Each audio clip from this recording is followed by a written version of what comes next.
শ্বশুরকে কি আব্বা বলা যাবে? মায়ের সম্পদ কি মেয়েরা পাবেন? পশু মারা যাওয়ার আগ মুহূর্তে জবাই করলে সেটা খাওয়া যাবে কিনা? কারো যদি আলাদা দাঁত লাগানো থাকে মৃত্যুর পর তা খুলে ফেলতে হবে কিনা? গোসলের পানির ছিটা কারো গায়ে পড়লে কি নাপাক হয়ে যাবে? নামাজরত অবস্থায় মেয়েদের চুল খোলা থাকবে নাকি বাঁধা থাকবে? 3 দিন গোসল না করলে কি গোসল ফরজ হয়? ভাইয়ের সামনে বোনের কতটুকু পর্দা করতে হবে? মুসলিম ছেলে মেয়েদের লক্ষ্মী ছেলে বা লক্ষ্মী মেয়ে বলা যাবে কিনা? আল্ট্রাসাউন্ডের মাধ্যমে গর্ভের সন্তান ছেলে না মেয়ে তা জানলে কি গুনাহ হবে? আর বিলম্ব না করে শুরু করি। আপনাদের ইতোমধ্যে যে সমস্ত প্রশ্নগুলো আমাদের কাছে এসে পৌঁছে গেছে সেগুলোর উত্তর দেওয়ার পালা। মিথিলা জান্নাত মিতা, আপনি জানতে চেয়েছেন মায়ের সম্পদ কি মেয়েরা পাবেন?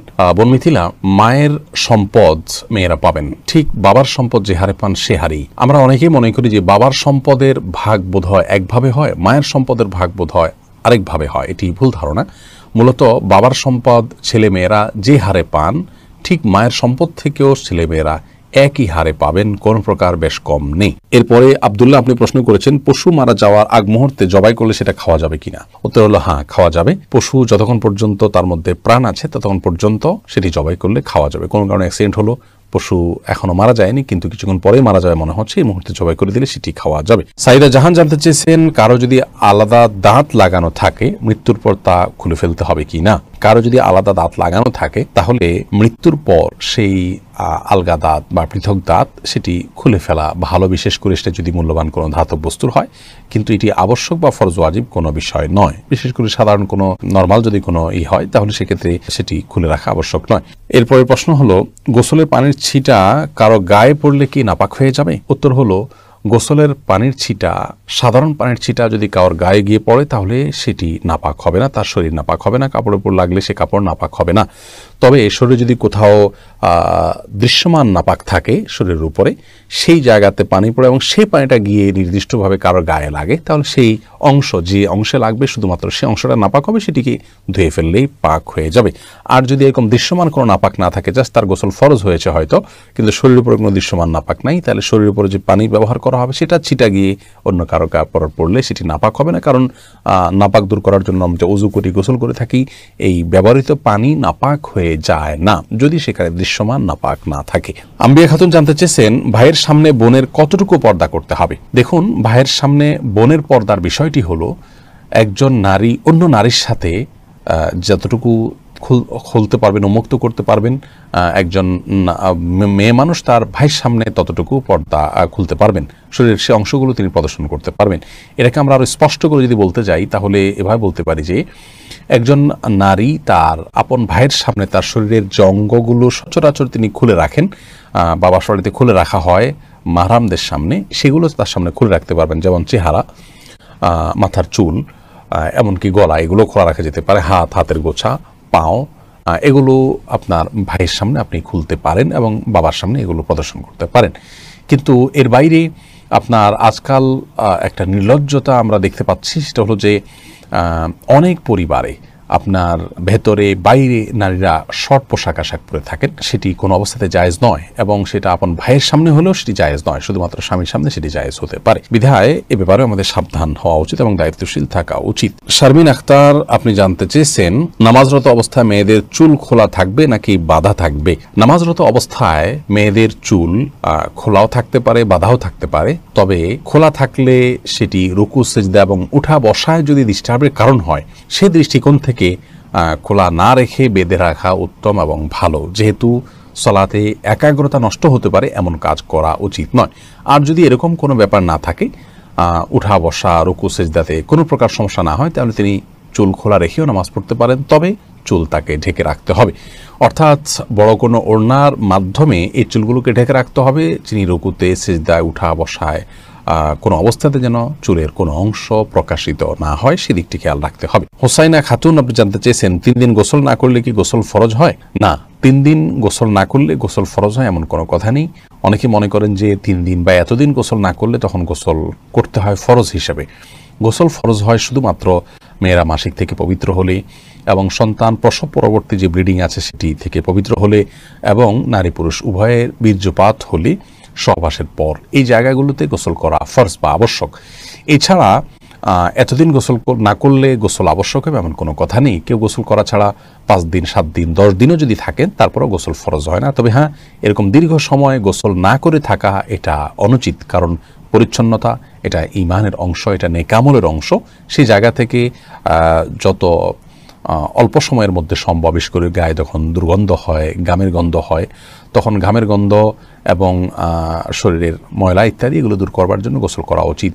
বিশেষ করে আজকাল আমরা মানুষের মাঝে যেতে হয়, মসজিদে যেতে হয়, তো শরীরে দুর্গন্ধ নিয়ে গেলে অন্যের কষ্টের কারণ হবে, সেই কারণে গোসল করা উচিত।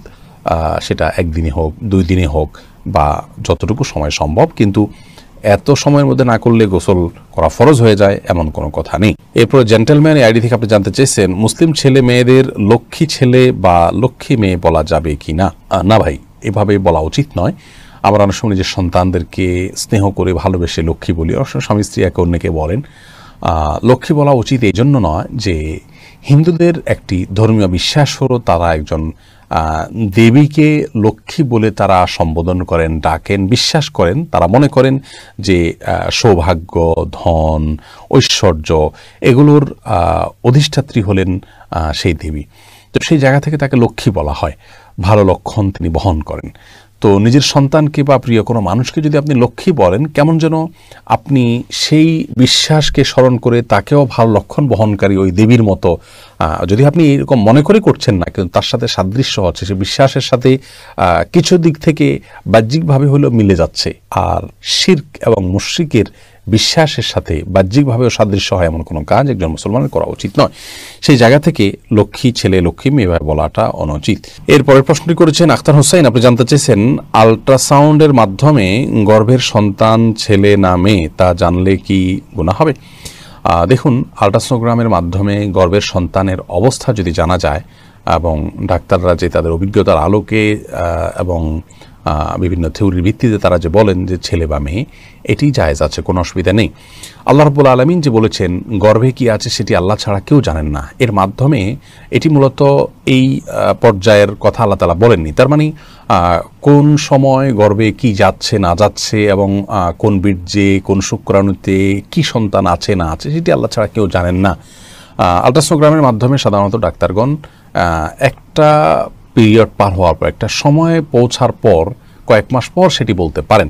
অতএব সেটা একটা অনুমান, সেটা একটা ধারণা, তারা যা দেখেন সেই অনুযায়ী তারা বলে থাকেন। অতএব কারোর দেখা জিনিস কেউ বললে সেটাকে বিশ্বাস করা যেতে পারে এবং সেটা গ্রহণ করলে বা সেটা তাদের কাছে জানতে চাইলে এটি গায়েবের প্রতি বিশ্বাসের শামিল হবে না, এটা জায়েজ হবে ইনশাআল্লাহ।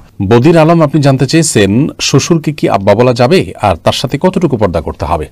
দেখুন, শ্বশুরকে বাবা বলা যাবে, কোনো অসুবিধা নেই। আল্লাহ রাব্বুল আলামিন কোরআনে হাকিমে যে বলেছেন উদউহুম লিআবাইহিম হুয়া আকসাতু ইনদাল্লাহ, অর্থাৎ সন্তানদেরকে তাদের বাবার, জন্মদাতা বাবার সাথে সম্বন্ধ করে তাদেরকে ডাকো, অন্য কাউকে বাবা ডেকো না, তাদের বাবা হিসেবে অন্য কাউকে সম্বোধন করো না। এখানে যে আল্লাহ রাব্বুল আলামিন নিষেধ করেছেন অন্য কাউকে বাবা বলতে, তার অর্থ হলো অন্য কাউকে বাবার জায়গায় যদি কেউ বসান এবং ধরুন সার্টিফিকেটে, পাসপোর্টে, এনআইডিতে এবং বিভিন্ন ডকুমেন্টসে এবং মানুষের সামনে যদি এমনভাবে অন্য কারোর নাম বাবা হিসাবে তিনি পেশ করেন যে তাকেই বরং সমাজের মানুষ তার জন্মদাতা মনে করেন, সেটি নিষেধ।